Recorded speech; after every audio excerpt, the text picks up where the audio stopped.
사무엘상 3장. 어린 사무엘은 엘리 밑에서 여호와를 섬겼습니다. 그때에는 여호와께서 사람들에게 직접 말씀하시는 일이 거의 없었습니다. 그리고 사람들이 환상을 보는 일도 거의 없었습니다. 엘리는 눈이 어두워져 거의 보지 못하는 사람처럼 되었습니다. 어느 날 밤 엘리가 자기 방에 누워 있었습니다. 사무엘도 여호와의 성막 안에 있는 자기 자리에 누워 있었습니다. 하나님의 궤는 성막 안에 있었습니다. 하나님의 등불은 아직 꺼지지 않았습니다. 그때 여호와께서 사무엘을 부르셨습니다. 사무엘이 제가 여기 있습니다 하고 대답했습니다. 사무엘이 엘리에게 달려가 말했습니다. 제가 여기 있습니다. 저를 부르셨습니까? 엘리가 대답했습니다. 나는 너를 부르지 않았다. 돌아가 자라. 그래서 사무엘은 자기 자리로 돌아가 누웠습니다. 여호와께서 다시 사무엘아 하고 부르셨습니다. 사무엘은 다시 엘리에게 가서 말했습니다. 제가 여기 있습니다. 저를 부르셨습니까? 엘리가 대답했습니다. 나는 너를 부르지 않았다. 돌아가 자라. 사무엘은 아직 여호와를 알지 못했습니다. 여호와께서 사무엘에게 직접 말씀하신 적이 없었습니다. 여호와께서 사무엘을 3번째 부르셨습니다. 사무엘은 일어나 엘리에게 가서 말했습니다. 제가 여기 있습니다. 저를 부르셨습니까? 그때서야 엘리는 여호와께서 어린 사무엘을 부르셨다는 것을 깨달았습니다. 그래서 엘리는 사무엘에게 말해주었습니다. 잠자리로 돌아가거라. 다시 너를 부르는 소리가 나면 여호와여 말씀하십시오. 저는 주님의 종입니다. 제가 듣겠습니다. 라고 말하여라. 그래서 사무엘은 다시 가서 잠자리에 누웠습니다. 여호와께서 그곳에 서 계셨습니다.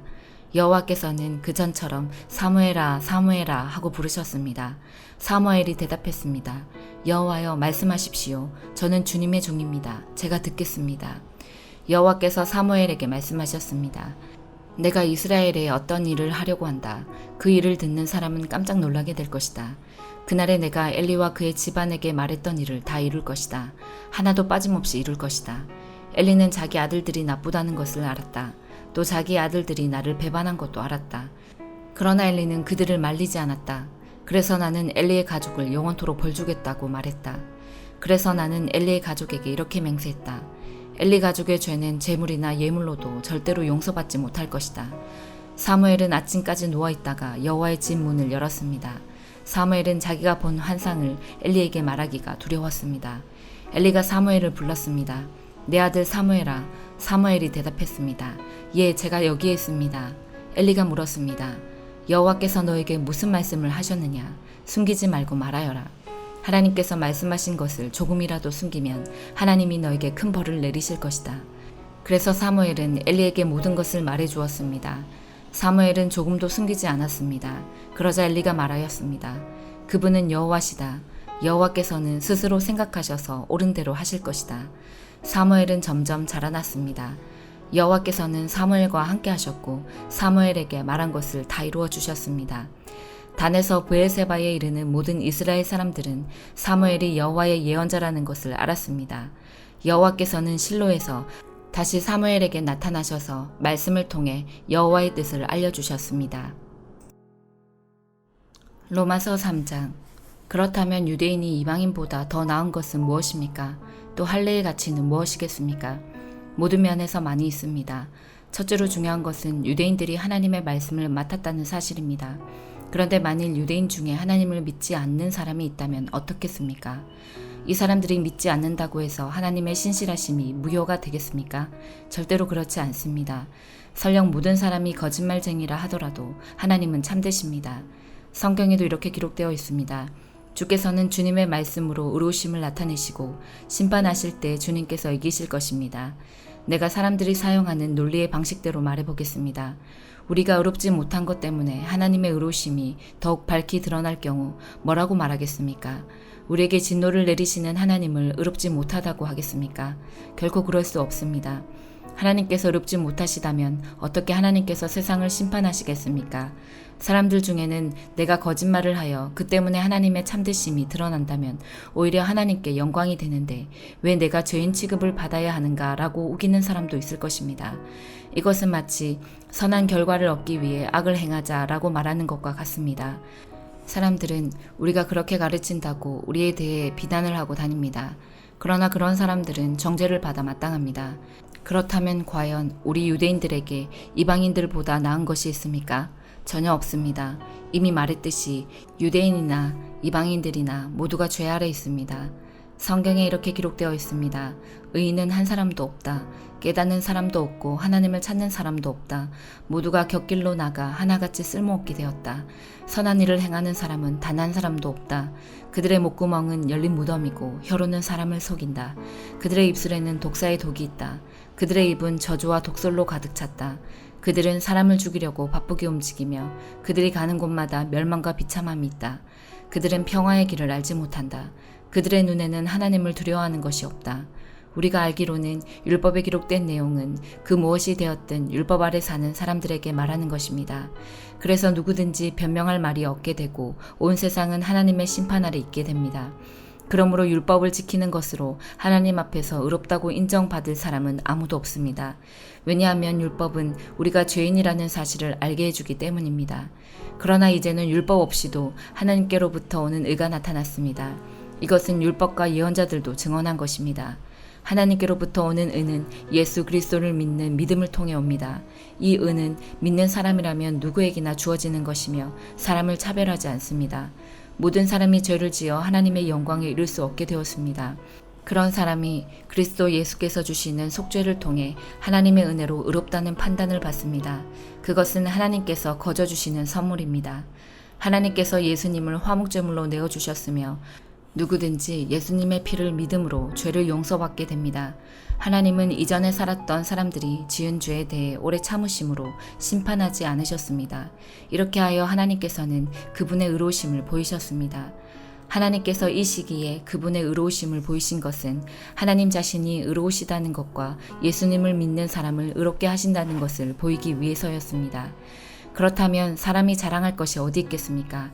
자랑할 것이라고는 하나도 없습니다. 어떠한 법으로 사람이 의롭게 됩니까? 율법을 지키는 데서 오는 것입니까? 이런 것과는 상관이 없습니다. 의롭게 되는 것은 오직 믿음의 원리에 의해서만 이루어집니다. 사람은 율법을 지키는 것과는 상관없이 믿음으로 의롭게 된다고 우리는 생각합니다. 하나님은 유대인들만의 하나님이십니까? 이방인들의 하나님은 되지 않습니까?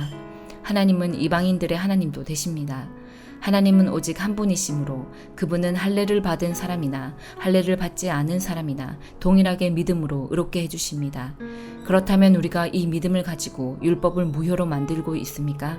그렇지 않습니다. 오히려 믿음을 통하여 율법을 더 굳게 세웁니다. 예레미야 42장. 그때 가레아의 아들 요하난과 호사야의 아들 여사냐와 모든 군대 장교들과 가장 낮은 사람으로부터 가장 높은 사람에 이르기까지 모든 백성들이 예레미야에게 모여들었습니다. 그들이 예레미야에게 말했습니다. 우리의 부탁을 들어주십시오. 우리를 위하여 당신의 하나님 여호와께 기도해 주십시오. 유다 집에 남아있는 모든 백성을 위해 기도해 주십시오. 우리 백성이 전에는 많이 있었으나 보시는 것처럼 지금은 조금밖에 남지 않았습니다.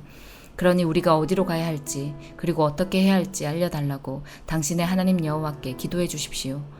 예언자 예레미야가 그들에게 대답했습니다. 여러분의 뜻을 잘 알았소. 여러분이 부탁한 대로 여러분의 하나님 여호와께 기도하겠소. 그래서 여호와께서 여러분에게 하시는 말씀을 조금도 숨기지 않고 그대로 전해주겠소. 그러자 백성이 다시 예레미야에게 말했습니다. 당신의 하나님 여호와께서 당신을 통해 우리에게 하시는 말씀이라면 무엇이든 그대로 따르겠습니다. 이 일에 여호와께서 우리의 참되고 진실하신 증인이 되십니다. 그 말씀이 좋든 나쁘든 우리는 우리 하나님 여호와의 말씀에 순종하겠습니다. 우리는 여호와의 말씀을 받기 위해 당신을 여호와께 보냅니다. 우리의 하나님 여호와께서 하시는 말씀에 순종하면 모든 일이 잘 될 것입니다. 10일 뒤에 여호와께서 예레미야에게 말씀하셨습니다. 그래서 예레미야는 가레아의 아들 요하난을 비롯하여 그와 함께한 모든 군대 장교들과 가장 낮은 사람으로부터 가장 높은 사람에 이르기까지 모든 백성을 불러 모았습니다. 그리고 그들에게 말했습니다. 여러분이 나를 보내어 물어보게 한 이스라엘의 하나님 여호와께서 이렇게 말씀하셨소. 너희가 이 유다 땅에 남아있으면 내가 너희를 허물지 않고 세우겠으며 뽑지 않고 심을 것이다. 그것은 내가 너희에게 재앙을 내렸으나 이제는 그 일을 슬퍼하고 있기 때문이다. 너희가 바빌로니아 왕을 두려워하고 있으나 그를 두려워하지 마라. 나 여호와의 말이다. 내가 너희와 함께하여 너희를 구해주고 그의 손에서 건져주겠다. 내가 너희에게 자비를 베풀고 이제는 바빌로니아 왕도 너희에게 자비를 베풀어 너희를 너희 땅으로 돌려보낼 것이다.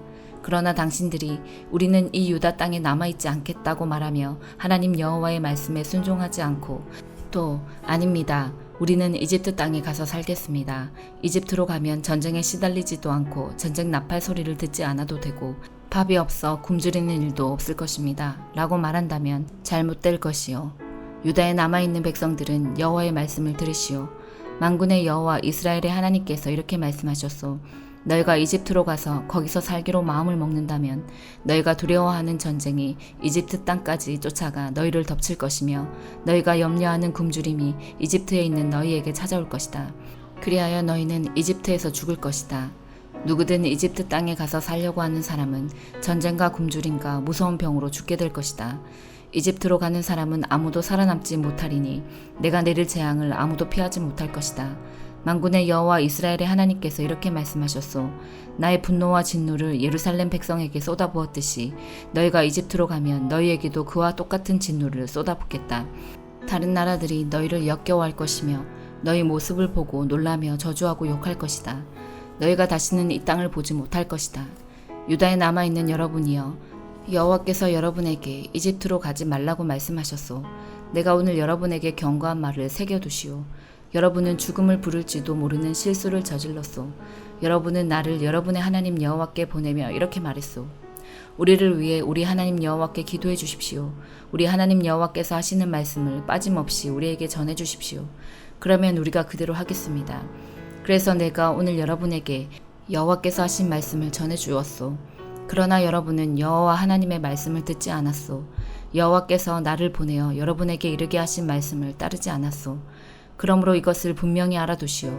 여러분은 이집트로 가서 살기를 원하지만 여러분이 원하는 바로 그 땅에서 여러분은 전쟁과 굶주림과 무서운 병으로 죽을 것이요.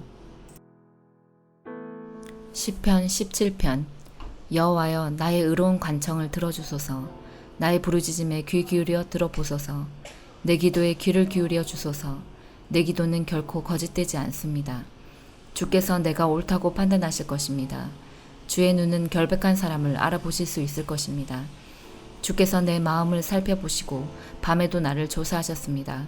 잘못을 찾으려 하셨으나 아무 잘못도 발견하지 못하셨습니다. 나는 입으로 죄를 짓지 않겠다고 결심했습니다. 다른 사람들이 어떻게 행동하든지 상관없이 나는 주님의 말씀을 따랐습니다. 나는 악한 자들의 길을 따르지 않고 내 자신을 보살폈습니다. 나는 주께서 가라고 하신 길로만 갔고 곁길로 간 적이 없습니다. 오 하나님, 내가 지금 주님을 부르니 나의 부르짖음에 대답해 주소서. 내게 귀를 기울이시고 나의 기도에 응답해 주소서. 주님의 놀라운 큰 사랑을 내게 베풀어 주소서. 원수들을 피해 죽게 오는 자들에게 주님은 능력의 오른손으로 구원을 베푸시는 분이십니다. 주님의 눈동자처럼 나를 지켜주소서. 어미새가 날개 아래로 새끼들을 숨기듯이 나를 보호해 주소서. 나를 공격하는 악한 자들로부터 지켜주소서. 나를 둘러싸고 있는 무서운 원수들로부터 보호해 주소서. 그들의 마음은 기름기로 굳어졌고 거만하게 말합니다. 나를 쫓아와서 이제는 나를 둘러싸고 있습니다. 나를 땅에 메어치려고 노려보고 있습니다. 그들은 먹이에 굶주린 사자 같기도 하고 숨어서 노려보는 무서운 사자와도 같습니다. 여호와여, 일어나시어 적과 맞서십시오. 그들을 때려 눕히십시오. 주님의 칼로 악한 자들을 치시고 나를 건져주십시오. 여호와여, 주님의 능력의 손으로 그들에게서 나를 구원하여 주소서. 이 세상에서 받을 몫을 다 받고 사는 그들에게서 나를 구원하여 주소서. 주님은 주님이 기뻐하시는 자들의 배고픔을 채워주실 것입니다. 그들의 자녀들은 풍족할 것입니다. 그들은 자손들을 위해 많은 재산을 쌓을 것입니다. 그리고 나는 떳떳하게 주님의 얼굴을 바라볼 것입니다. 이 밤이 지나 깨어날 때에 나는 주님의 모습을 보는 것으로 만족할 것입니다. 아멘.